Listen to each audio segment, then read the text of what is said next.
Quick words, and then explain a few things, and then we'll let you leave for the evening. So I'm Mary Boyle. Thank you so much for coming.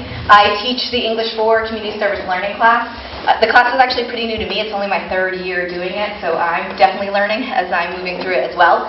So tonight, this is the first time we've done something like this, because one of the core beliefs of community service learning is to show the community what students have been doing. And so we brought in the evening event so that they could show the community. We're also doing it because they have a big presentation to do at the end of the year, which is a big grade for them. So part of my hope was this would force them to get more comfortable speaking in front of an audience, as well as force them to get the work done before May 17th. They're like, come on, it's almost graduation, you've got to get this done. You will find, we're doing this kind of as a science fair way, so they're not doing their full presentation. They have worked on all year their elevator pitches, and they've added to those elevator pitches, and they're supposed to be practicing those elevator pitches of just quick ideas of what their project is about. Each room, too, because this is practice for a big presentation, will have a folder with, if you want to, no pressure, but some pens and some feedback for students to have what was good about their presentation, what could be done better about their presentation. Those will be in each classroom so that you can fill that out. Feel free, they're not going to stand up there and just be going through slides, so go ahead and interact with them, ask them questions, because part of this, again, is getting them really comfortable with their material. And they're nervous, but they do really know their material. They've been working on this since September. So with this community service learning, we have, hopefully, they all showed up, 11 projects out there tonight, and they are in very different spots, just based on how they can finish up, and where some of them are already finished, some of them are super close to finished, some of them just have a bit more work to do. So do know that they're in different spots, and that's okay that they are in different spots. With community service learning, it is different than just, say, pure community service with, oh, we're going to go on a field trip and help out this area. Community service learning involves them researching a problem, something that they are interested in, and we're really broad with what that problem is. Researching it, finding out the causes of it, looking at different solutions. They wrote their whole research paper about that. Then they figure out some of those solutions, and they develop a plan to help mitigate or solve. We really focus on that too, the idea that you might not be able to solve it, but what can you do to help mitigate it? And then employing that plan. And the end part of their project will be going over the results of their project, as well as what they learned about themselves and the skills that they acquired going through the process. So feel free in asking them some of those questions too, but it really is, and I've been pretty hands-off with them. I walk around most days when we're working on this and say, oh, maybe I do that this way. I'm learning to do, like, next year I'm going to say, CC me on every single email you send. I need to be CC'd on that. So I, too, am learning a lot as I'm moving through the process. But do please ask them questions. They are really well-versed, and they've put a lot of work into this. We do work on it 1 day a week, but they've had to put in a lot of outside time in order for these projects to come to the point where they're at. Do you guys have any questions for me? Okay, so go ahead and spend some time with students. Afterwards, we're getting that set up, but Achieve made a bunch of desserts for us for tonight. So when you swing back in, we'll have desserts set up that Achieve was able to make for us too, for you to enjoy. Okay, awesome. Thank you so much for coming. So the whole point of our project was to focus on fundraising and marketing, because we all think that would be something good to have under our belt for later. We teamed up with Anthony here and some other kids that belong to the Lunenburg Skate Park Committee. They're in the Genius Hour. To help their cause. What's the Genius Hour? It's a thing that the middle school gives to, they put together an hour each day, I think, is it? And the kids just get together, and it's kind of like a CSL group. They just think of some ideas, and these group of boys just decided that they wanted a skate park. They made it possible. These 4 guys are here. Yeah. Who's the adult? That's Anthony. That's the president. One of the kids' father. Oh, I was going to say he's a very large kid. Okay. Yeah. All right. Strong. Background info. Strong guy. So the skate park itself, we want to build it next to the kids' corner. Do you know the playground right there? It's right behind the library. Yeah, behind the library. Yep. It's it's $400,000. Yeah, the goal is $400,000, and they have $70,000 now. Doing good. We wanted to fundraise money to help build it. That was our whole goal, basically. Okay. So we created the Battle of the Bands because we thought that would be fun for everyone. Dan and Alex are in a band themselves, so they wanted that. So we did it at the Bull Run on March 16th. Yeah, it was very successful. And the goal of it was to raise money. Yeah, we kind of already went over this. Different. But yeah, And they're going to continue it as well, so it'll be a yearly thing now. Yeah. The Battle of the Bands will be... Yeah, the Battle of the Bands Okay. would be yearly, yeah. Yeah? I think a skate park would be good too because, I don't know, I mean, it brings together community more. I think they decided on a cheaper skate park, right? I think so too. Yeah, they decided on a 100,000. 150,000. 150,000. The fundraising was taking much longer Yeah. than they wanted. 400,000 is tall. So, So, yeah. So, That is very tall. It's like 7. For planning, we did a lot of, like, we would just park, we would get in a group, all of us would just get together and we would park, like, say Air, and we would all just jump out of the car and go to each different business and advertise for the Battle of the Bands and ask for raffles and sponsors and That's how we got like the word out for most of it, or we actually got sponsors that gave us like $1,500 just straight out their T-Bucks pocket gave us. Yeah. T-Bucks. for the event. Yeah. Did you do anything on social media? Yeah. We did it on the All website, platforms. yeah. Website, Facebook, Instagram, Yeah. Cool. Everywhere. We got a lot of raffles as well. Did I skip over the flyers? Did you see the flyers? Oh, there they are. There they These are the are. flyers we had made, and this is what we passed out. So Very cool. Those are the flyers for the auditions to get the bands, and then Yeah. those are just the flyers like in the first place They for were the actual professionally event. made too, and the professional guy made a mistake. He put 3 T's. And so, Yeah, they that's- were handed out like that as well. We didn't realize Did until he do like it for nothing? Yeah. There, you can't complain, right? Yeah. Yeah. He fixed it after we pointed it out, but come on. That's not professional. Important events. Meeting with the manager of the Bull Run to set a date and plan for the event, which was really hard because there was like another, not a Battle of the Bands event, but like it's called the Future Stars event Future Stars from the City Music place. Which we And we played even at. asked for help from them too, and they just kind of were like, Yeah. we're having this exact same event 2 weeks later, so we can't do anything to help. So they kind of, And then we wanted it earlier. I think we said like February, yeah. but that was not going to The happen date because came we up had so too much to fast. do. Mm. Contacting people and businesses for sponsorship, raffles, prizes. That was huge. So, what we're going to do in the meantime is we're going to help the Art Festival in doing their festival and helping them run, so we get experience and we get contacts and who we can ask for people and what we can do. So, it's a big thing that we need to do move forward is figure out how to exactly set this project up.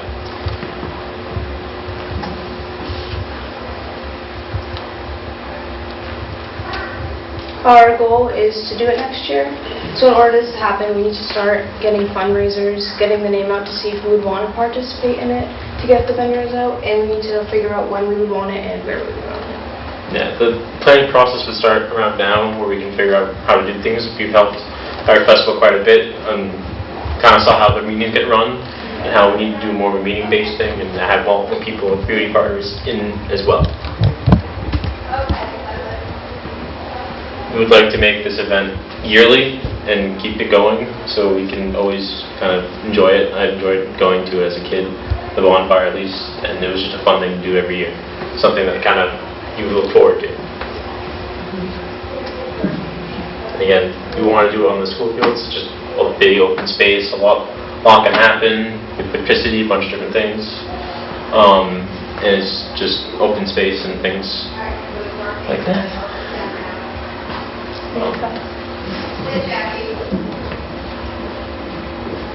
So we made a Google form and we did a Google site as well to just help stay connected and keep moving forward in this process. The form is pretty basic. It's just kind of saying whether or not you volunteer and stuff like that, and what you would think of the project and other things like that.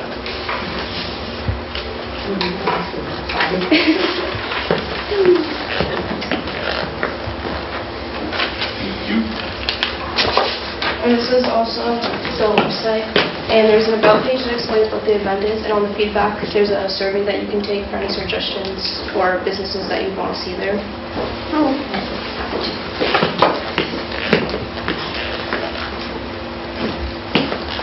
Yeah.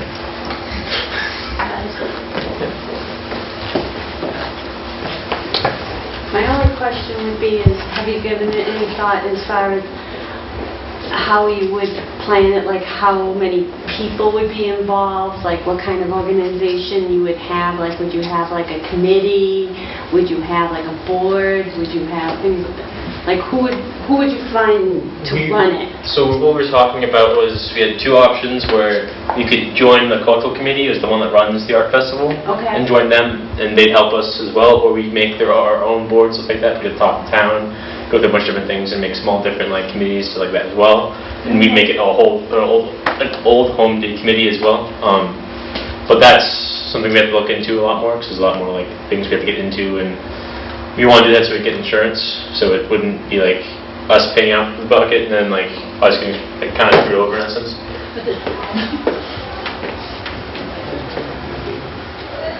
Are we presenting to you? Okay. So, our project is on defeating stigma around mental health. So, mental health stigma is something that like affects people, a wide range of people, every day. And because of that stigma, they don't really build up the courage to come out and talk about their mental health illness that affects them so often, so negatively.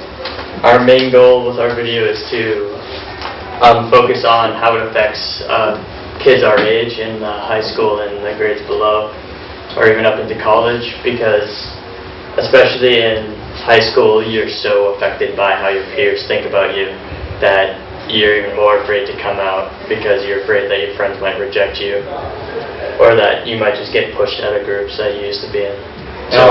And also at that younger age where the brain's still developing, that's the prime time for mental health illnesses to kind of kick in and really start negatively affecting people and harming them. Here we go. So, just a quick, small, summarized definition of stigma. So, stigma is like judgments and stereotypes, but stigma does not just apply to mental health. It applies to different areas such as like drug users, for example. Some people might look at someone that they know that uses drugs and might think that just because they do drugs they're not a good person, but that's not always true. They might have just fallen into their hands one time and now they're addicted, but they're still a good human being. So what these stigmas do is they grow off of like a larger crowd, and we call this public stigma because it builds up, and it's kind of like a big game of telephone. And people, they hear things, so they hear what they believe. They see things on social media and other media sources, and people are ignorant and they just believe what they hear. And so what happens is then people who have mental illnesses, they'll hear these things as well, or they'll see things on the internet or social media, and they'll start to believe them themselves. And they'll start to follow along with these judgments and stereotypes. And what this does is it just sends them kind of deeper down into that hole that they've gotten dug into. It makes them avoid getting help because now they see everyone else having negative thoughts towards people with mental health illnesses. So now that they believe that they might have one and they might believe that they should get help, they don't want to, because now they also believe the same things as the public, as in mental health illness is a thing that will negatively affect their relationships with people, or people will see them differently because they have them. Well, like for example, someone who's having depressive episodes, they might just think, oh, I saw this thing online where this other person was just having a depressive episode and they said, never mind, nothing's wrong. And so, because of that, they didn't go and seek out help.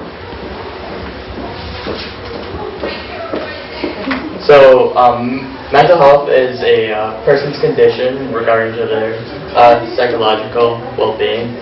So, if your psychological well-being isn't good, then will affect how you perceive life. So things that you used to see as sources of happiness might not provide joy for you anymore. Things that you used to enjoy doing you won't seek out doing anymore. This is one of the major signs of mental health illnesses. If you're close friends with someone and then you used to do something like every weekend, like you would go down to the local field and like throw a ball around or something, now they're just avoiding that. That's a big sign that something might be up, and even just a basic question asking them if something's bothering them can go a long way in them searching for help. Like if I were to say like, "Hi, how are you doing?" and you think someone might respond, "Good, how are you?" That's applying to their mental health. Is you're asking how are they doing, their well-being. And mental health is really important to somebody because our minds are the most powerful thing of us human beings. It's what keeps us going every day, functioning properly. We have this powerful thought process, and when that thought process is damaged, it tends to damage us physically then. So here we have a few common mental health disorders. So like depressive disorder, quite common one. People feeling gloomy and down on themselves. I'm not going to get into huge details, but what can happen with depressive disorder is such an impacting mental health condition. This can kind of branch off and dig that person deeper into a hole, and they tend to grow more mental illnesses, whether or not it be anxiety or sometimes post-traumatic stress disorder, depending on the situation. So there's these kind of like gateway disorders. Anxiety is very common, especially in young adults. People who are in school feel a lot of anxiety because, oh, I have 3 assignments due in 2 days and I have all these other things to do and I have to sleep. And there's all these other things that can kind of kick people in the leg when they're already down, and anxiety just tends to build up and really mess with people emotionally. And then there's attention deficit disorder. There's also attention deficit hyperactivity disorder. So this is very common in younger children.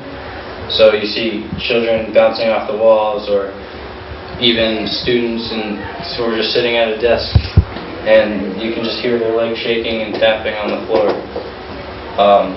So that's attention deficit disorder. And these are the major disorders in high school. They're the most common ones for students because of the stress of school. Us being younger, we don't understand how to handle stress the same way as an older person, so these disorders are more likely to grab hold.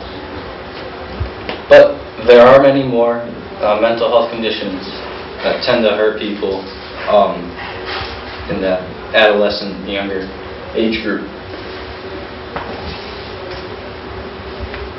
Our sources of help that we recommend towards people are reaching out to a local healthcare provider or a trusted friend or family or your personal physician and seeing what or who they recommend for you, whether it's a therapist or medication to help with your mental health illness. Or Lunenburg has a referral helpline, it's Interface, and you give out your information to them and it's all confidential, and then you get a list of different providers that can help you. So some of these sources are available all around, like the United States, and other well-built countries, first world countries. So, like we have a local referral helpline, and many other towns have a local referral helpline, and there's other places like this.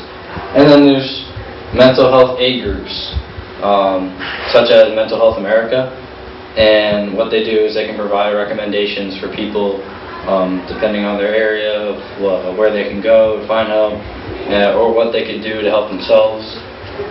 Your local healthcare provider, so some people, they'll tend to go and they'll get diagnosed officially with a mental health disorder, and then they'll receive screening and care and potentially use medication. And sometimes it's just good to talk to somebody. So you talk to someone you're close to, someone you can trust, and really unwind. And it's sad because people they don't feel like they can unwind and talk to people and let things out because of this stigma. And that's what we're trying to help mitigate, is that stigma, so that more people can receive the help that they need. Because the hardest step of recovering from mental health illnesses is the first step, is just opening up, accepting yourself that there might be something that you need to receive help about, and then just talking to someone. Like, you don't have to jump straight to your position. You can just talk to a friend or a parent or a sibling. Just let it out and see what other people's opinions on it are. Like, see what other people think, if you need to get help, if you should go, even if you're just having a dark day every now and then, just getting the confirmation that you're just hitting a rough patch rather than having mental health illnesses. There's nothing wrong with just being sure about that. And so, another very common source is therapists. So, receiving therapy. This is also that kind of unwinding and talking to somebody. Sometimes people don't have this closely trusted relative or friend, so they'll go to somebody who's professionally trained to be there for people who need it. We actually are in contact with a therapist, and we got her opinion, and her opinion is that there's actually a great need for therapists in the country, and a great need for more people to be kind of there on the job, and because sometimes these closely trusted relatives or friends don't have all of the time in the world for somebody, and can't give all the attention that some of these people need. And also, therapists will generally be less biased than your closely trusted friend or relative, so you can get better help or better information from them. They're also professionals, so they're going to give you better information than your friend who's also in high school. They know a lot more. They've seen people who are suffering from similar symptoms as you, so they're going to be a lot more helpful in the common case than just your friend.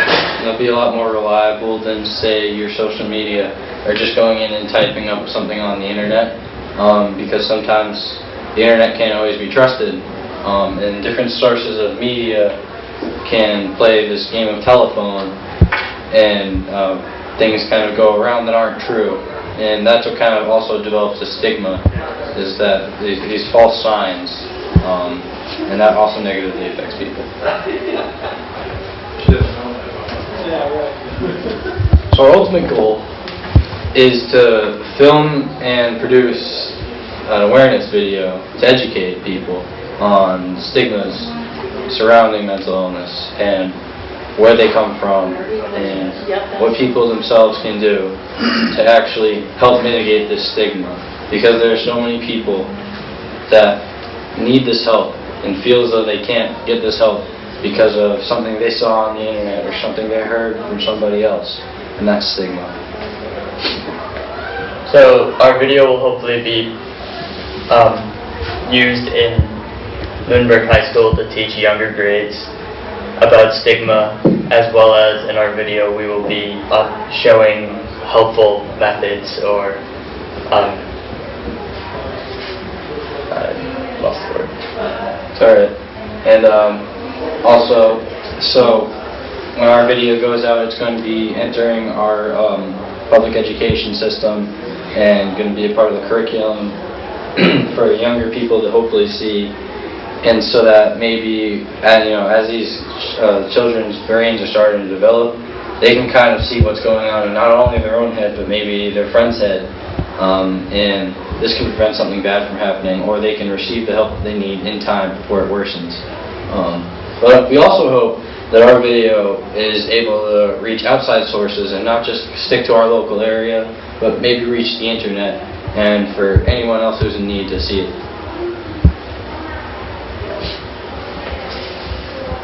Our community partners that we've been working with, our therapist that we interviewed is Elizabeth LaChapelle, and she is also going to be a part of the video that we are creating. We're interviewing her for that. And Lunenburg Public Access, our local news station, is providing these to film and edit so that we can put out this video for the community. And also with Lunenburg Public Access is they agreed to let us use their equipment and use their editing stuff for free. Only in return that we allow them to put our video up on their channel, and we've agreed to that because we are looking to push our video out into the world rather than keep it into the local area. And that's it. That's our project. Thank you. He's a big help though. I'm happy that this program is like kind of in place. We're just hoping that we can really get it in place for years. Because I know he's a big help with me. And just a lot of kids. Like I have a lot of kids come up to me and they're like, we're so happy that like he's here. We're so happy that you're like a part of this. That like you helped to make it all happen. That you guys like really pushed it. And I know that there's still a lot more to push and to do, but yeah, everyone seems to be really happy, even the teachers. Any questions? Yeah.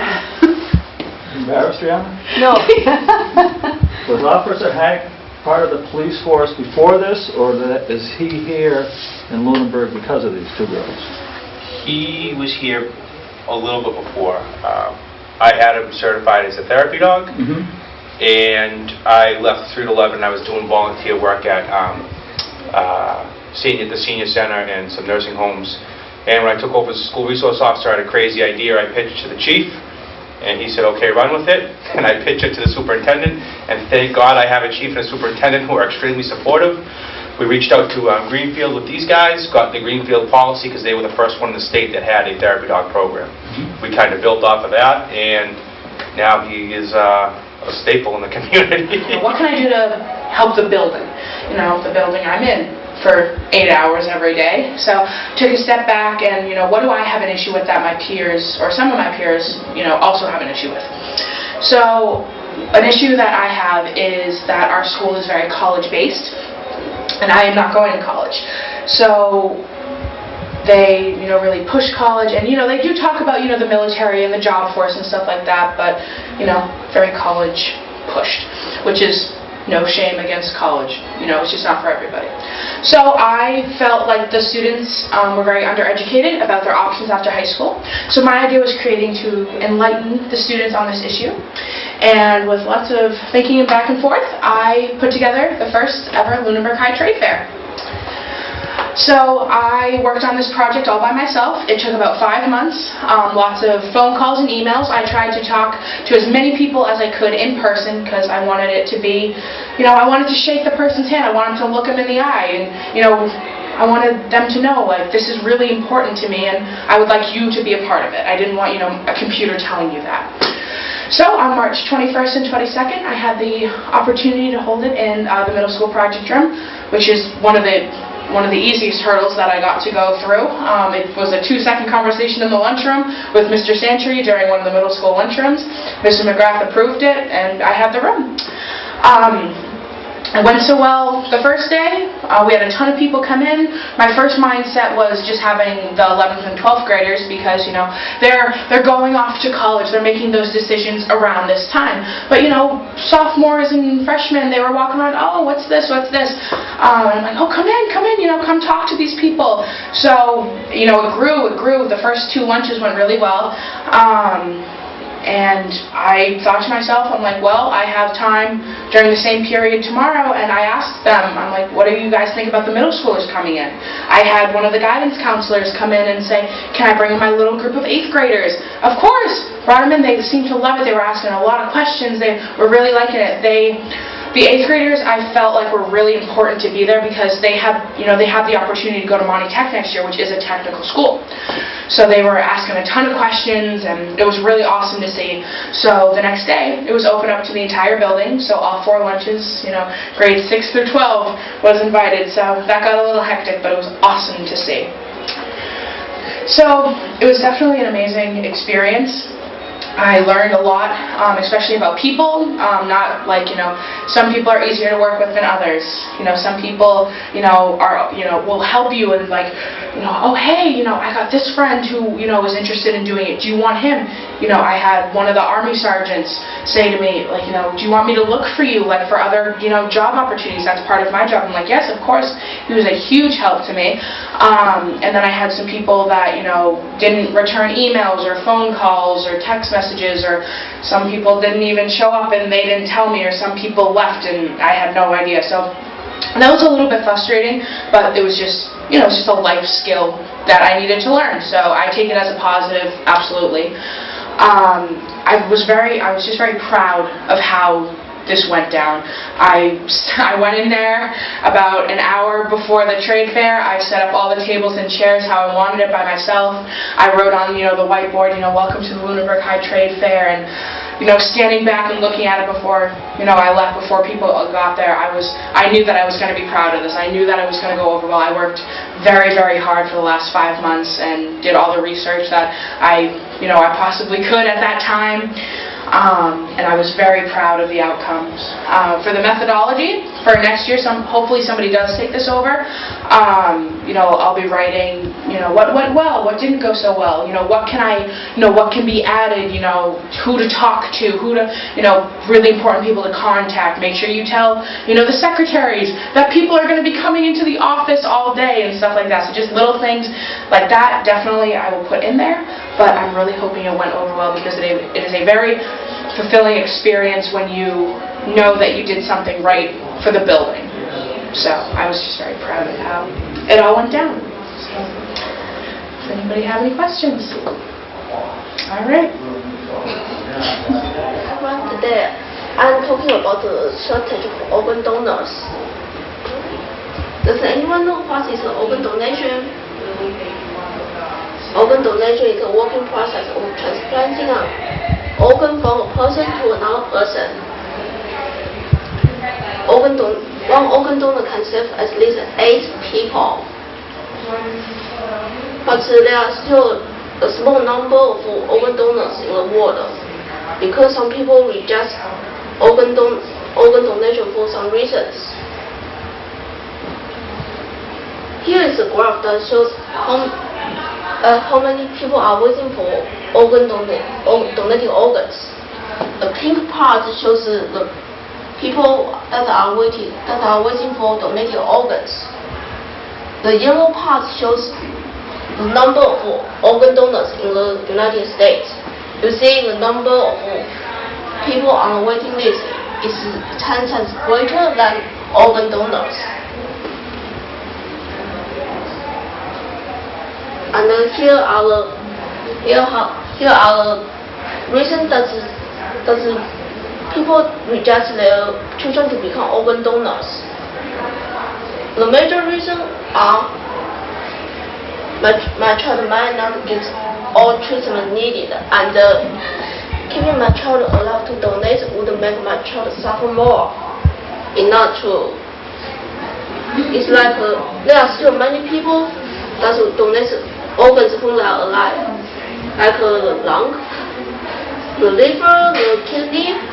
Well, we have 2 kidneys, so it's okay to donate 1 kidney for patients. And my child might not get all treatment needed.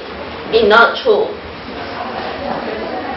If you become organ donor and you decide to donate your organ to patients, the hospital and the government will afford all costs and all treatment needed. And here are the survival rates. Here is a graph that shows the survival rate for patients. Okay, if a patient gets donated organ in 1 year, the survival rate is 75%. But if after 1 year, it's only 49%. So it drops more than 20%. If today we can get more donated organs, we can save most like 24% of patients in 1 year. Here our solution that can increase the number of organ donors. The first reason that people reject organ donation is that they do not really understand organ donation. They think organ donation is just like killing the people and get organs out from their body. It's not true. If you become organ donors, they still need your permission or your parents' permission to get donated organs. They cannot just tie you on the bed and cut your body open to get donated, to get organs. Okay, the second one is using social media to spread the information of donating, organ donation. I had read a news once. It talked about an 11-year-old girl. She was waiting for a donated heart, and she waited to meet a singer before she died. And the singer went to meet her at the hospital. The event was showed on the news. And after a few weeks later, the girl got donated heart. I think the reason for the girl to get donated heart is because of the news. If today we can get more information about organ donation and the patients on the news and the newspaper, we can save at least 100 people or more. Then let's talk about the cost of the hospital. You see, the yellow part is how many people how many money that cost in the United States hospitals in 1 day. Those money include nursery, medicine, machinery, and surgery. If we can decrease the number of patients with the help of organ donation, the cost of the hospital will decrease at least 20%, and those money can be used in other areas, like a public building, or like a public transportation. Here are my community partners for my project. My parents and uncle, they help me to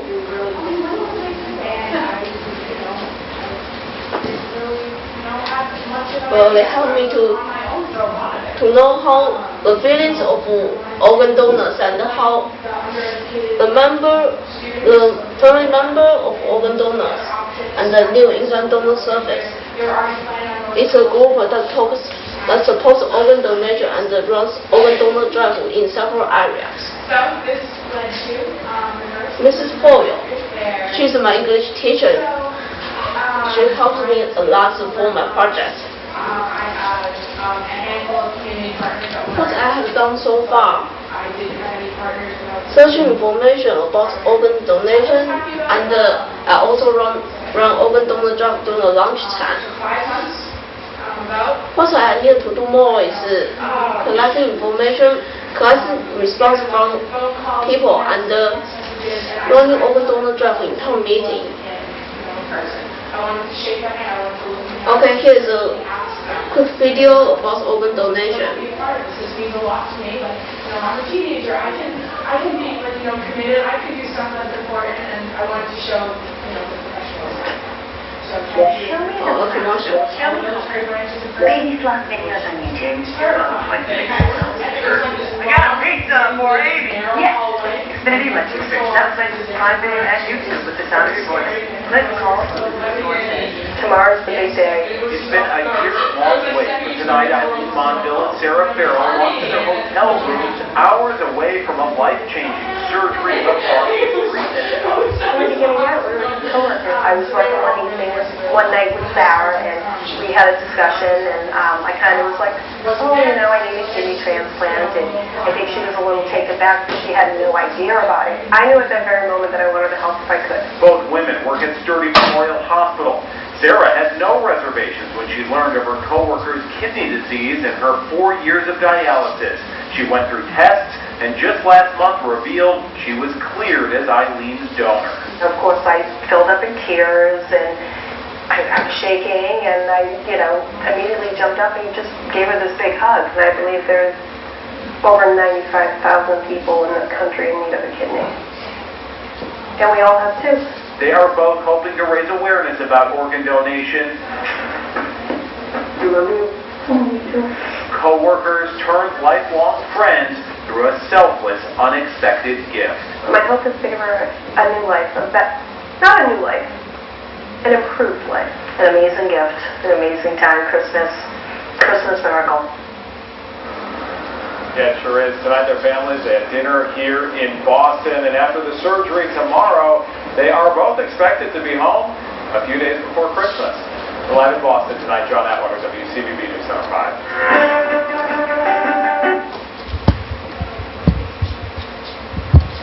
Okay, that's all I have for my project. Thank you. Okay, so we think public speaking begins with younger kids, and so we went to the primary and elementary school to observe how they act and how their classroom environment is and stuff like that. So in primary school, they're very babied and immature, but then in the elementary school, they're a lot more mature, and they have a lot of posters around their classroom with the subjects that they work on and stuff like that. There's lots of visuals that show math, English, writing. There are a bunch of different tips on how to help with. So our goal is to lessen the fear of public speaking by starting with younger kids and giving them advice to become better speakers. And we interviewed the second grade just the other day, and they told us that a big part of it is how the respect. Yeah. There's a lot of issues with the respect that they feel they can't get up in front of their class because of their classmates and how they treat them. So that's kind of where we want to target our project now more, to the respect part, to make the audience, because I know if you come up here and your audience isn't being respectful, you're not going to feel comfortable speaking in front of them, so that's what we want to work on. Our community partner is Mr. Adams, who's the assistant principal for the primary and elementary school, and he's been setting up all our meetings and interviews with the kids and stuff like that. This is just what we've done so far. We went over basically everything. Oh, we also created a pamphlet. It's right there if you want to take one of them. On the way out. The pamphlet has a bunch of different tips. It was more for older kids to have that we might give them. It's still being worked on. And then our next steps, we still have to interview some kids in the elementary school, and then depending on time, we might make a website, kind of like the pamphlet. Just so parents and teachers can have resources and access to information about public speaking. And then Toastmasters, it's basically a community place that people can gather and talk about public speaking. Yeah, so we're going to try to go to one of their meetings. There's a bunch around. There's one in Leominster, one in Fitchburg. So we're going to try to go to one of those to talk more about that. And then lastly, solving the problem. This is our main goal. is to lessen the fear, even though we know we can't completely make it go away, but we want to try to give kids tips on how to public speak better and focus on the respect part of the audience.